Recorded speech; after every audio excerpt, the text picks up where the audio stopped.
Hello, YouTube. Hello, Nerdfighters. Hello, John, and thank you so much for asking Hank to read this book. For me, this was an awesome opportunity to reconnect with Holden Caulfield, an old acquaintance of mine, who, unlike the other old acquaintances of mine and unlike myself, hasn't aged. He's still 16, or 17 if you count the older Holden Caulfield, who's writing about the younger Holden Caulfield. You went over that last week. Oh, and a word to you whippersnappers out there. Back in my day, they didn't make you read Catcher in the Rye. They wouldn't let you read it because it's got the F word in there and an awful lot of sex, or at least a lot of thinking about sex. So, Rereading Catcher in the Rye by J.D. Salinger, chapters 1 through 15. What have I learned? Well, the book was published in 1951, but it doesn't take place in 1951. Catcher in the Rye is actually set in... Well, I know, but I can't tell you till next week because the clue is in chapter 16.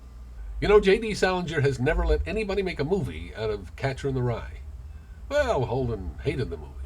On the very first page, Holden tells us his brother D.B. is out in Hollywood. On the second page, he says he's out in Hollywood being a prostitute, meaning writing for the movies. So I think a movie of this book would not be in the spirit of this book. Well, maybe Catcher needs to be a book. Maybe it needs to be in the printed medium. But I'll tell you where I would adapt it. If I could get the rights and I could find the right cast, YouTube. Think about it. He's got the wit, he's got the jokes, he's got the look, he's got the flair, he's got the sexual tension, he's got the anxieties, he's got the funny hat, he's got the adventures. He could tell some stories. And funny. Every one of those chapters would make great stand-up. Hold it on YouTube. Perfect match.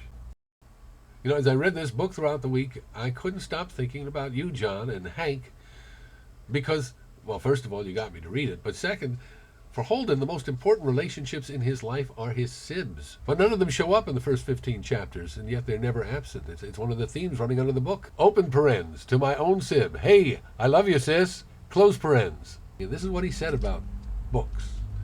What really knocks me out is a book that when you're done reading it, you wish the author that wrote it was a terrific friend of yours and you could call him up on the phone whenever you felt like it.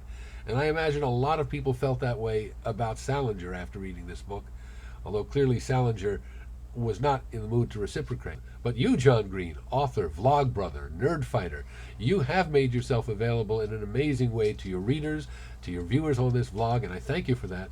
And I thank you especially for bringing me and Holden Caulfield back together after all these years.